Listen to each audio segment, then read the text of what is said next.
Orale! Bienvenidos and welcome to the Familia FFB podcast. This is your host, Jorge Martin. Let's go to the nation's capital, Familia. Let's go to the nation's capital. This is another one of our 4 for 4s. 4 years of doing this, 4 years coming back. Let's bring in our amigo, Manny Chokuba, who is my resident expert when it comes to all things Washington Commanders. You got to check out Talking Sports with Manny. So, mi amigo, welcome. Bienvenidos. Estás en tu casa, literally. Gracias. Thank you so much for having me on. Man, I can't believe we've been doing this for 4 years. Man, this is awesome. This is awesome. This really is, and it's such a pleasure. I mean, gosh, we probably spent half an hour talking before this, so I think we spent more time talking about this than we're going to talk about the Commanders. So, but hey, make sure you're following him on Twitter/X at Manny Chokuba. So get him in there, and if you haven't already subscribed to Talking Sports with Manny, you probably have because he's got way more subscribers than Familia does. But hey, if you haven't, get in there. It's you. I've even been a guest a couple times, so it's a little home and home action. So before we jump in, I just want to make sure to highlight to our Familia community. Hey, hit Familia FFB on YouTube. Hit that like, hit that subscribe. Get in there. Get this great content. And if this is the first episode you're seeing, everything is cataloged. We've got all the back ones. So go back and watch the previous episodes. It is there. It's caliente. Also, go to Underdog Fantasy and hit that promo code Familia. Every dollar up to the first $250 on your first deposit is matched. So you get a lot. You can play best ball mania, whatever, puppies, everything. Just get in there. Oh, mi amigo, let's get in there. So we got new head coach Dan Quinn, and we got new quarterback in Jayden Daniels. That was the recipe for success for the Houston Texans. But as we talked about before, I mean, that's like hitting the lottery. That just doesn't happen with a new head coach but that's the hand we're dealt. So, we talked a little bit beforehand how much we're fans of Jayden Daniels' game. From a fantasy perspective, how much could he just be, kind of like that cheat code right now? Because right now he's going at pick 100 in best ball drafts. So, which, gosh, I mean, that just seems amazing. There in the 9th round. But let's talk a little bit about Jayden Daniels and kind of like what you like for him this year for fantasy. So initially in my process, I wanted Drake May because he's just that prototypical stand in the pocket, throw the ball. After you've seen what Washington fans have gone through, and then the most recent RG3, who has that style of running, whether you're smart or not, I just feel like running QBs, they get hit more, But of course, if your offensive line is bad, you're also going to get hit. So at first, I wanted nothing to do with Jayden Daniels just for the simple fact that, man, he's slim, he's talented, but, man, he can get hurt. But I'm like, everybody gets hurt, right? So the more I dug into Jayden Daniels, he's a pure passer.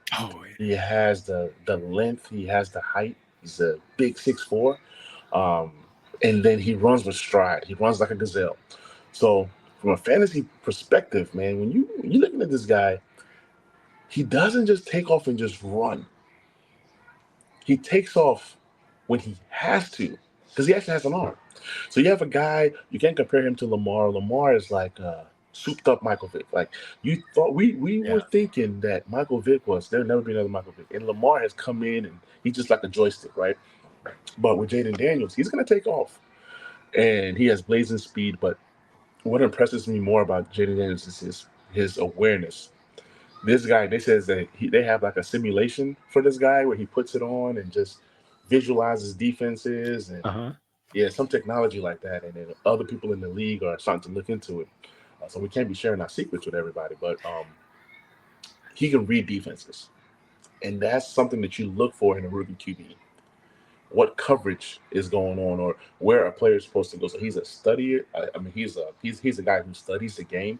He's a guy that's smart, but then his athletic ability is through the roof. I'm just praying for health. But if he's healthy, man, sky's the limit, because this is a guy. We saw Daniel Jones become what, QB9 or QB7 or something crazy off of just what, 700 yards rushing or 600 yards rushing with 15 touchdown passes only. Only Exactly. 15 touchdown passes. Exactly. And this is the kind of world we're living in today. So if he's healthy, man, you're looking at top 5 potential in fantasy.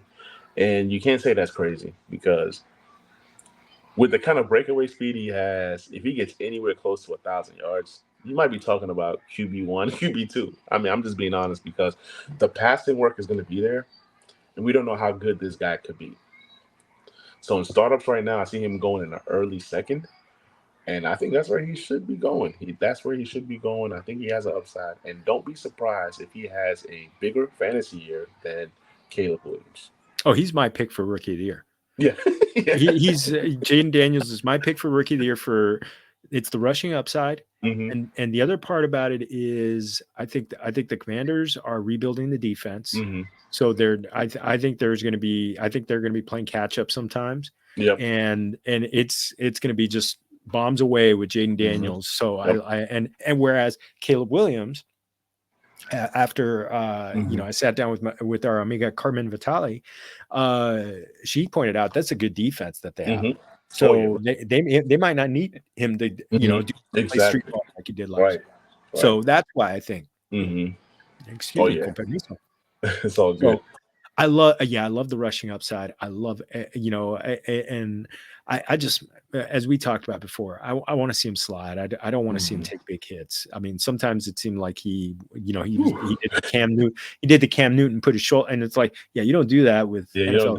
You don't do that with Fred Warner coming staring down on you. So, and it's not even that; it's at that frame.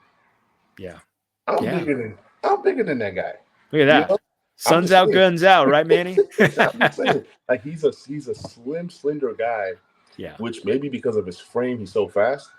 But man, look, when you hit a brick wall, I don't think you'll win a lot of battles with a brick wall. So the wall wins. The wall wins every time. The wall wins every time. Well, I mean, Daniels is great. Now, let's talk about Terry McLaurin before we get into the running backs, because to me, I think he's one of the big bargains in best ball, because I'm looking at him. I've been getting him. Gosh, I've been getting him. Where is he right now on the? Come on, Scary Terry, ¿dónde estás? Oh yeah, pick 48 overall. So right there at the tail end of the 4th round, he's going right before Hollywood Brown, right after Christian Kirk. So some of the running backs are starting to go right in there.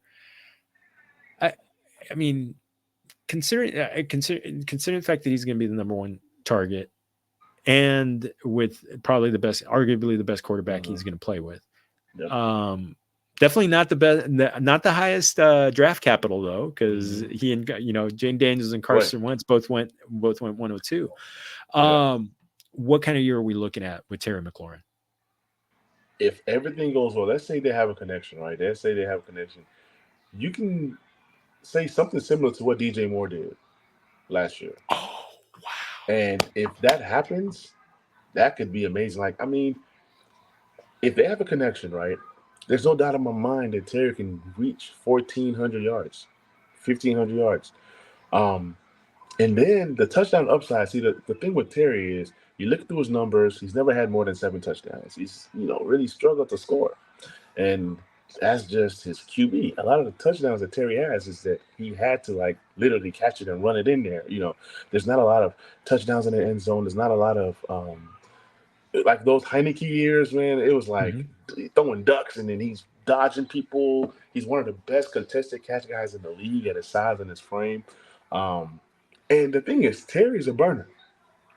If you want to know how good Terry is as a go route receiver, go check his rookie year. Go check Terry's first career touchdown pass from Case Keenum.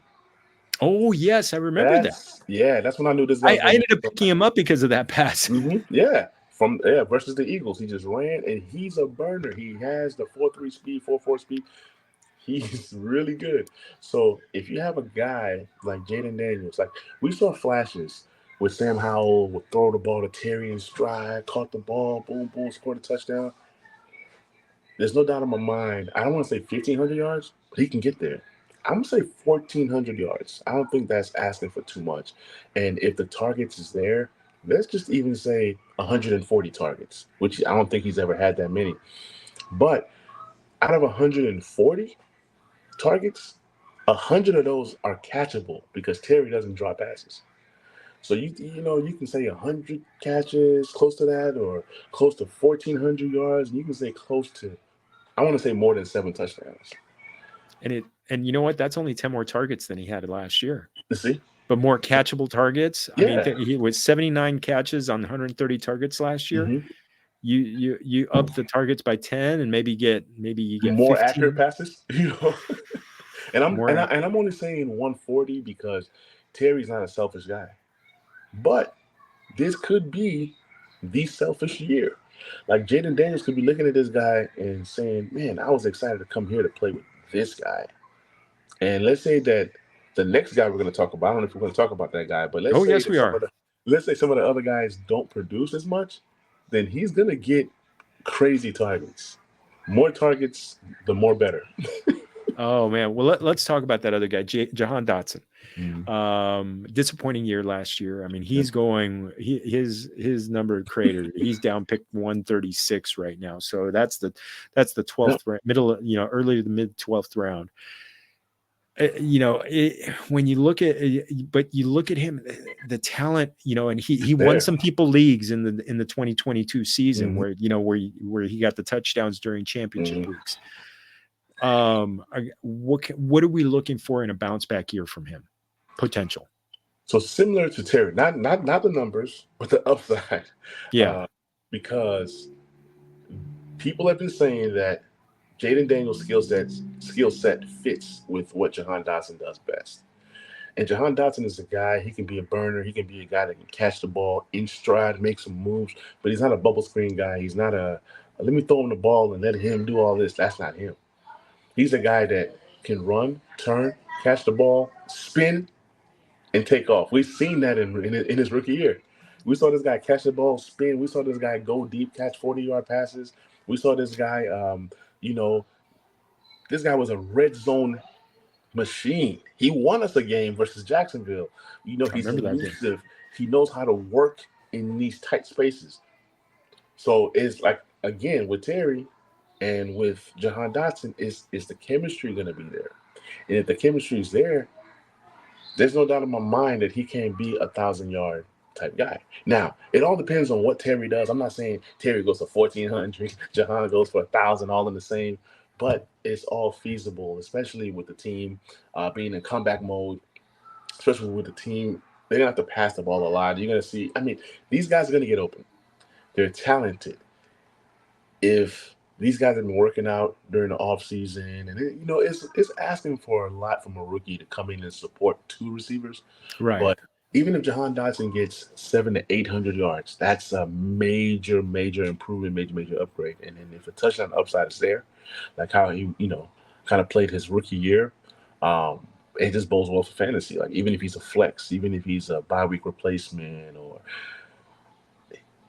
hey, Jayden Daniels got to throw to somebody. And if we believe he can be rookie of the year, somebody got to be catching passes from this guy. And I think this is the make or break year for Jahan Dotson. Yes. If he has a significant increase, then we know what we're going to expect in year 4. If he just looks regular and he's average and he's normal, then we're like, okay, he's just another Jag, just another guy. He's another De'Ami Brown, or he's another Antonio Gandy Golden. Okay, maybe this guy wasn't a first-round talent, which I'm hoping that that's not the truth, because he does have the talent. So it's just all based off of chemistry. But then there's other guys that are going to push him. I don't know if we're going to talk about those other guys in this episode. Let's talk about him. Luke McCaffrey, and then the tight ends. Let's just do a quick hit on those 2 guys. On those Luke guys. McCaffrey, man, he played at Rice. He is a McCaffrey. So the McCaffreys do know how to play ball. Got those genes. The mother did something in, I don't know, was it track or something? She played. She did track. So, yeah, track. So you have a family that prides themselves on athleticism and sport. And he's fast. I think he beat Christian McCaffrey in the 40. So you get a receiver. He's a bigger receiver. He's like 6'1", 6'1". He has a little bit of size on him. I think he can get better, but they drafted him to be a slot. And this guy could win the slot position this year in year one. And what happens when he wins that slot position? That means maybe they've been working during rookie camps. Maybe that chemistry's there. Maybe they've been getting reps together, in practice. So that's a small little piece that I want to like look at in preseason. And you might say, well, Luke McCaffrey has no value because you got Jahan, you got Terry. What if Jahan isn't what we expect? And Luke is. So you can't. Sometimes you got to grab a little bit of everything, especially if you can grab this guy in your rookie drafts in the third, fourth round, or you can, find this guy super late in your startups. Just take a stab because we don't know who the connection is going to come with. And then we go to the tight ends. You got Zach Ertz, who's a professional. I mean, if he's healthy, I think Zach Ertz could have a really good season. Like I said, he's a major upgrade over a guy like Logan Thomas. Zach Ertz actually runs real routes, okay? Coming back with Cliff Kingsbury, connecting back with him, could bode well. And then you got the tight end, Ben Sinnott, who could be the second coming of Chris Cooley, who could be a poor man's great value version of Sam Laporta. And you just never know. You never know. When Sam Laporta was, during his process, I said, look, I like this guy. I think he's going to be top 3 tight end of his class. He ended up being the best tight end of that class. And I'm glad I grabbed enough shares. This year is something similar. I think that Ben Sinnott could be a really good pass catcher. In terms of production, it's hard to predict tight ends year one. But yeah, so I mean it's so where Jahan might not be producing, there's other guys. They've surrounded this guy with enough weapons to where somebody's gonna catch this ball. Somebody's gonna catch this ball. So that somebody has to. And I look at, I mean, I'm still gonna temper the enthusiasm. For me, I'm still gonna temper enthusiasm unless it's like a tight end premium league. I'm gonna slow that's all I the play. roll. That's all I play. So in those leagues, even in a startup, I'm gonna take Ben Sinnott in the 12th round. Oh, I can't take absolutely. him higher than that. Like I just saw a guy take him in the 8th round, and I'm like, man, you're crazy. Enjoy. Like, let's be playing for the future. All right, you can go ahead and wait for 2 years. Like even when Sam Laporta was a rookie, I was taking him in the 12th to 14th round. That's where he should go. I was taking Trey McBride in the 13th round. Oh Where he man. should go. And all my McBride shares are hitting right now. Same thing with Isaiah Likely. He's going to be a 12th to 13th, 14th rounder for me. And that's where they should go. Don't grab these guys in the 8th round and it's not smart. It's not a smart thing to do. There's still some really good receivers, some good veteran receivers in there. Cause Exactly. I still say that people don't think enough about winning in the first year in a startup. So they don't do that. So I definitely want to do that. Let's talk a little bit about the running back tandem, Brian Robinson, Austin Ekeler. Now I'm a full disclosure. I'm high on our brother sister podcast, the Injury Prone podcast. Ekeler coming off of the ankle injury, looks healthy. I'm kind of high on him in this offense. I mean, can you give me an idea how they're going to split up the touches, passes, and targets as well as rushing attempts? So initially, I was excited for Brian Robinson. I was buying him. I'm like, man, if he survives the draft, we're good. And he survives the draft, and I'm like, yes. But then we bring in Ekeler, and I'm like, man, I thought this guy was going to have his own backfield. But you look at it, Eckler's older. Eckler's really good. When he's really healthy, he's really good. And, you got Anthony Lynn as the running backs coach, former Charger. And Eckler's going to help more in the passing game, and that's why I'm so excited. He's a sure-handed guy. He's a guy that can be a safety valve. Even though you have the tight ends, you have the receivers, you just have Ekeler, just dump it off to him, and he can pick up a few yards. People say he's losing speed, he's slow, he's this, he's that. His hands still work. As long as he has hands, I'm good. With Brian Robinson Jr., he showed us that he can catch passes. And I was telling people that. I'm like, hey, this guy's a sneaky. I remember you did. Receiver. Yeah, and he did a lot of that last year. So with these two guys, they're interchangeable. You're not going to know what they're running. You can see Brian Robinson, and it can still be a passing play. So that's the beauty of having people that can do multiple things.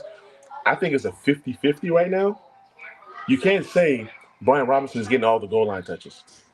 Eckler's a pretty good goal line running back himself. Yeah. you know. Over 20 So, touchdowns. He had like 40 touchdowns in two back-to-back and two consecutive seasons, 21 and 22. Yep, yep, yep. So it's a powerful combo.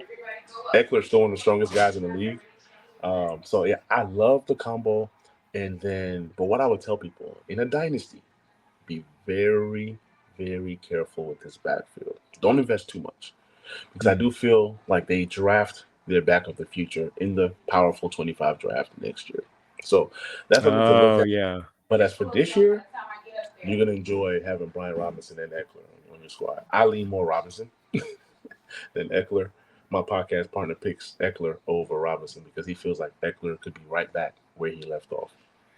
You know what? Obviously the underdog fantasy rankings, they agree because Robinson is at the 105 Mm-hmm. and pick number 105, Mm-hmm. and Eckler is at 130. So Mm-hmm. more than 2 rounds of difference between the two of them.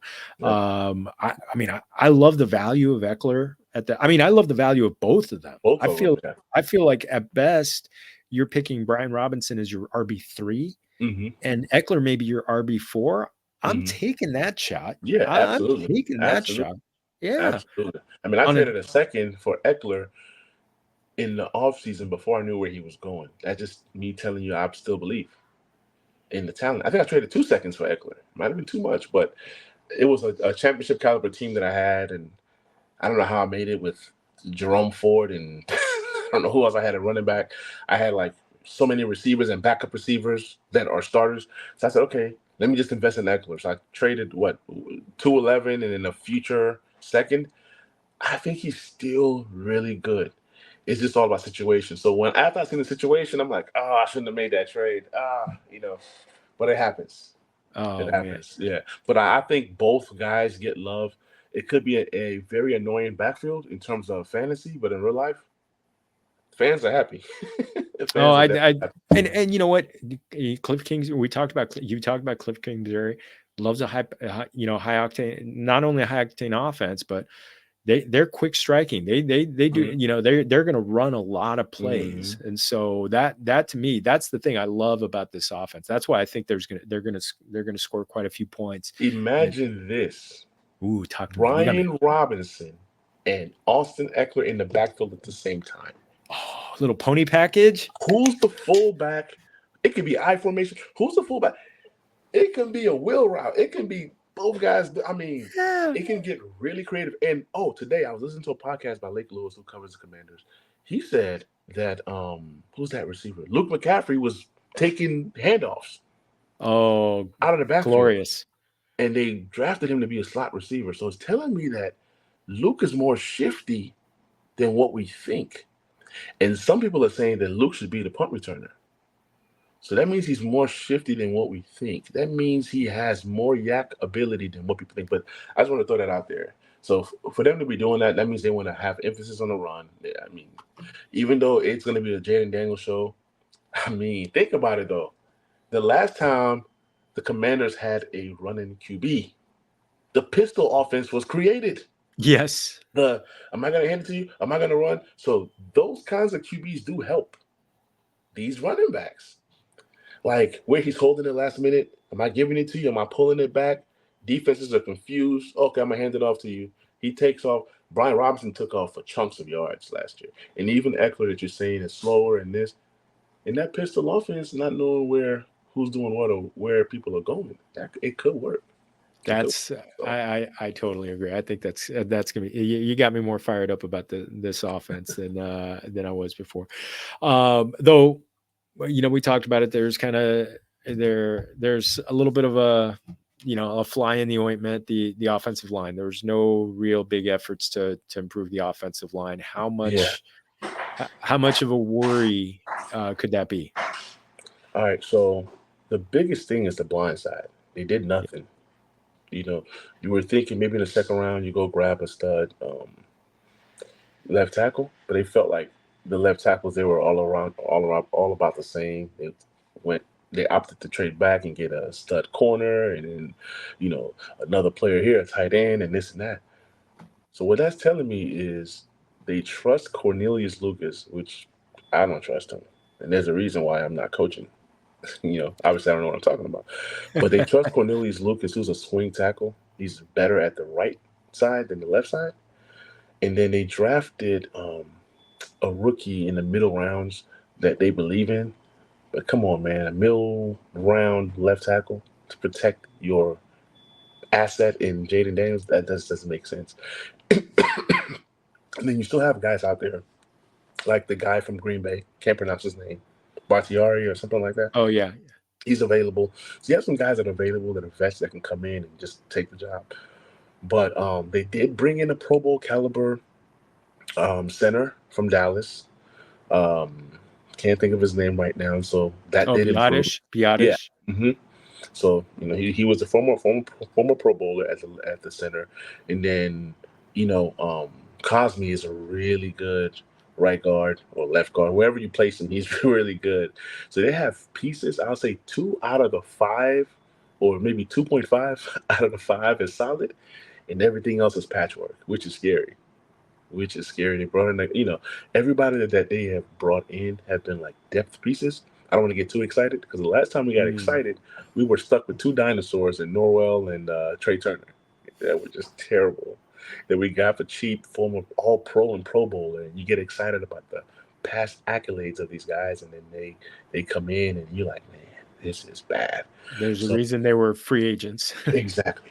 So they have done nothing really to significantly upgrade the position. But the good thing is, you got your QB out the way, and then next year you can then push for that left tackle, that franchise left tackle, and then you can find guards anywhere. Yeah, and you know what? If you get, I mean, if Biotish is the real deal in the middle, at the very least, if you solidified that, maybe you get the left tackle and you just build from there. And unfortunately, it just means that fortunately, it just means that there's going to be a lot of Jayden Daniels scrambling out of the pocket, possibly for his life. Yeah. So sometimes that helps to make the offensive line better. Then sometimes they don't. Like it in some cases they say, "Oh, for Sam, he's mobile. He's this." That guy was sacked more than anybody. He held onto the ball. So if you can kind of scramble for 2 seconds and get the ball out, that does help. But I don't think that Sam had that mentality to 1 Mississippi, 2 Mississippi, get the ball out. Because this is the NFL, everybody's fast. So I think that Jayden Daniels will get the ball out faster.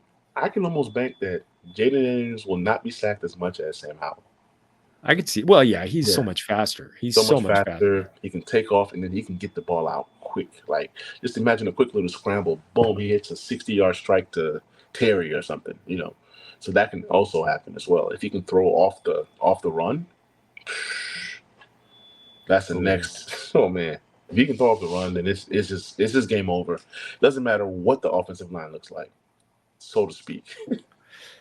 Well, how about a quick hit on the defense? This is a totally rebuilt unit because it was gutted last year. So by the end of the year, this was one of the defenses I targeted most, and it didn't matter. I was playing my running. I was recommending running backs against them. I was recommending quarterbacks and receivers against them.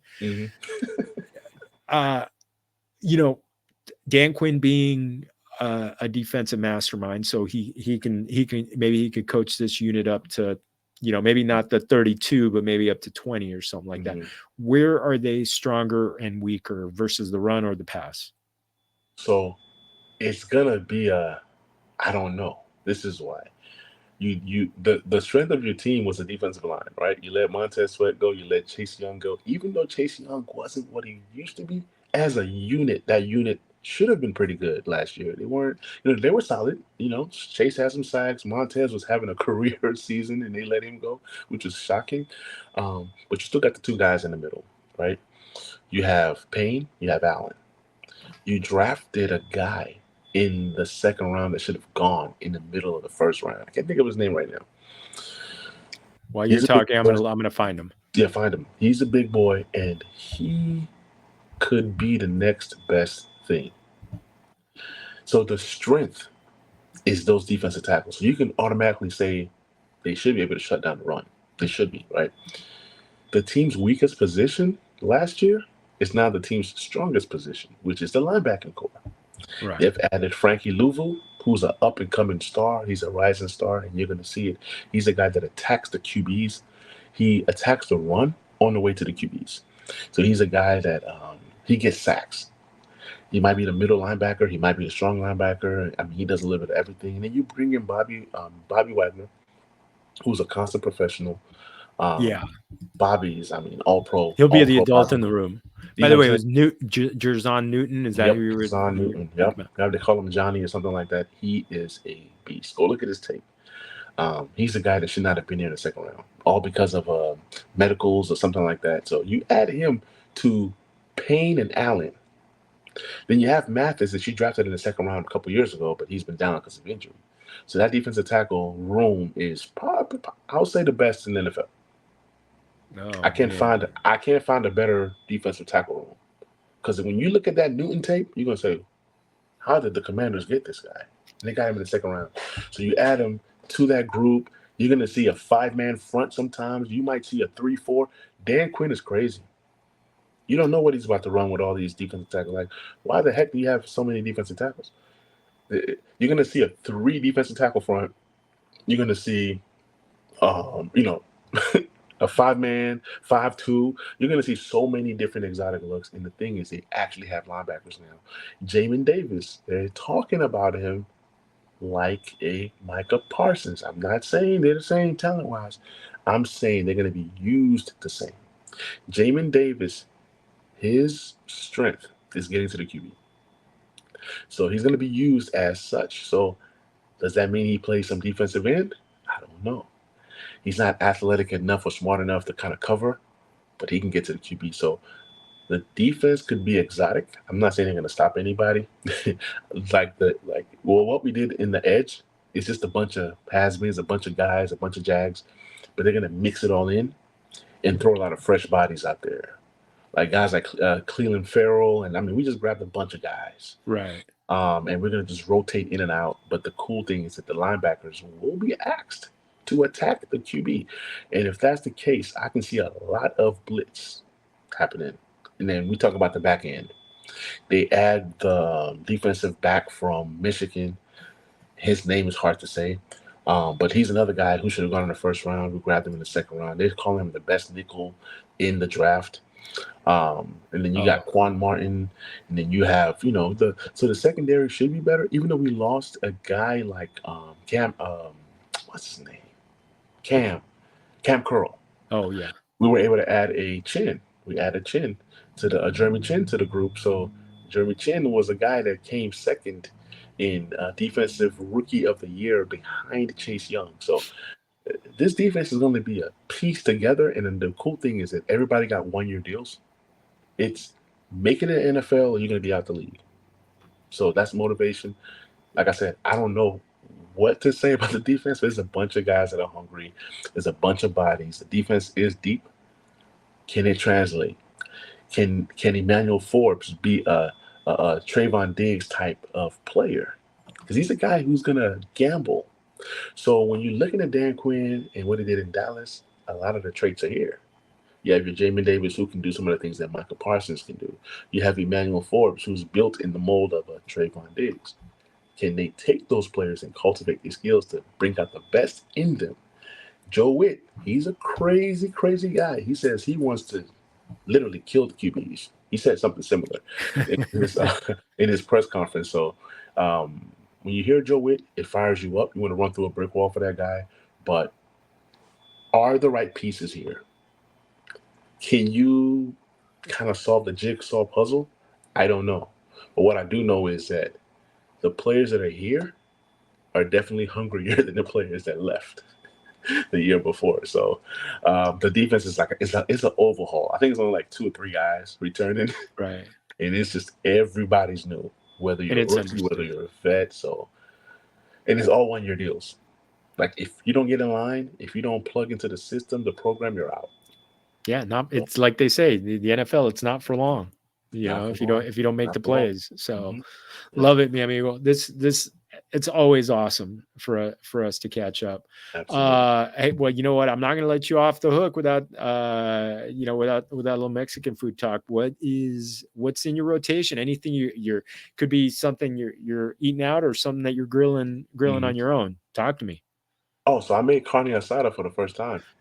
Um, and it was amazing. But I think I figured out a way to perfect it. So I've been using the sous vide technique. I don't know if you've heard of sous vide, Uh-uh. where you vacuum seal the meat with the flavor and then you put it in, like a boiling temperature. If you got, I just rig mine because I don't have a sous vide machine yet, but you can use a Ziploc, get all the air out, and then put it into the boiling water on low for, a certain period of time. Then when you put it on the grill to sear and get the crust, all the flavors are already built in. So yeah, I've been doing a lot of that.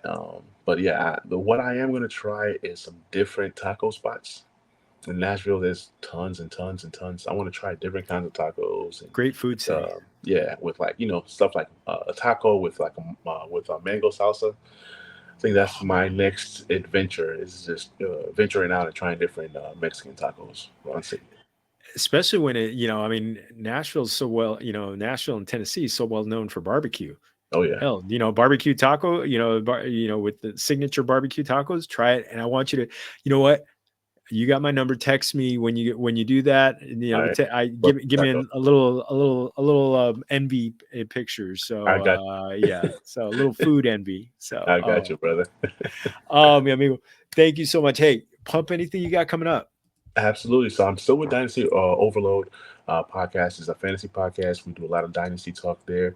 The TikTok is still, there. I just been busy with life, so haven't really dropped an episode in a while. But after doing this, I'm pumped up again. Football season is almost around the corner, so there's gonna be more content coming out. A lot of shorts on the YouTube channel. Talking Sports with Manny, and then you can also find me on the TikTok for Dynasty Overload.